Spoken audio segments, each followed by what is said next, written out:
Hi! Magandang buhay! For today's video mga kasuki ay samahan po muna ninyo akong mag-relax, mag-refresh at mag-recharge dito lang sa Glamour Haven Aesthetic Clinic, Plaza Burgos, Guagua, Pampanga.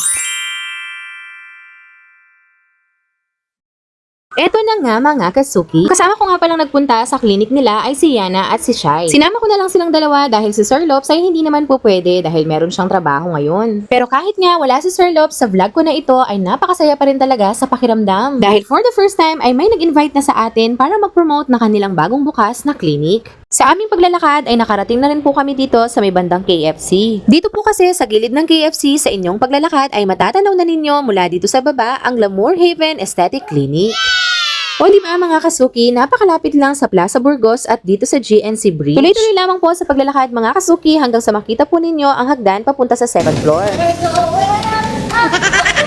Sa mga oras na yan ay magkahalong kaba at excitement na nga ang aking nararamdaman kaya naman idinadaan ko na lang sa kanta at pagpapatawa. At pagdating namin dito sa 2nd floor ng ERT building ay konting lakad na lang at makakarating na rin kami dito sa Glamour Haven Aesthetic Clinic.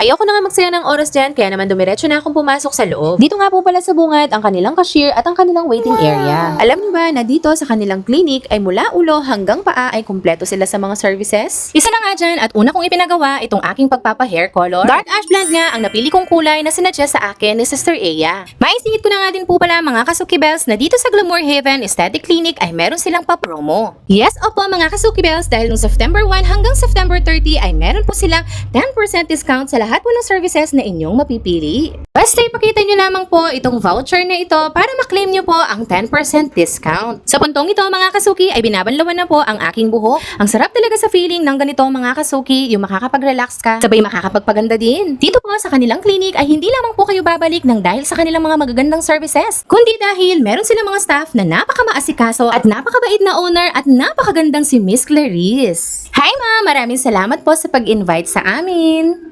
At pagkatapos nga po ng lahat ng yan, ay eto na nga ang naging resulta. O diba mga kasuki bells, buhok pa lang yan. Panigurado na lalong may in love sa akin si Sir Loves niyan. Oh, syempre, di ba? Alam naman kinaliwa. Oh my goodness. Eto nga po pala, ang next na ipapatry nila sa atin, ang facial. Dahil nga, first time din natin itong mararanasan, kaya naman hindi ko alam talaga kung ano ang mararamdaman ko dyan. Ito nga po pala, ay nag-prep na po si ate para sa aking mukha. Habang ginagawa nga yan ni ate sa akin, ay tinatanong ko siya kung masakit nga ba ito or hindi. Sumagot naman si ate at ang sabi niya nga sa akin ay hindi naman daw. Kaya naman ako ay binigay ko ang buong tiwala ko sa kanya. My goodness. Mga kasuki, saglit ko muna po kayong bibitinin dito sa part 1 ng aking video at bukas ko po i-upload ang part 2 ng aking vlog. Maraming salamat! Pasuyo naman po sa aming mga supporters at loyal viewers dyan. Pa-comment naman po, pa-like, share, and subscribe. Thank you!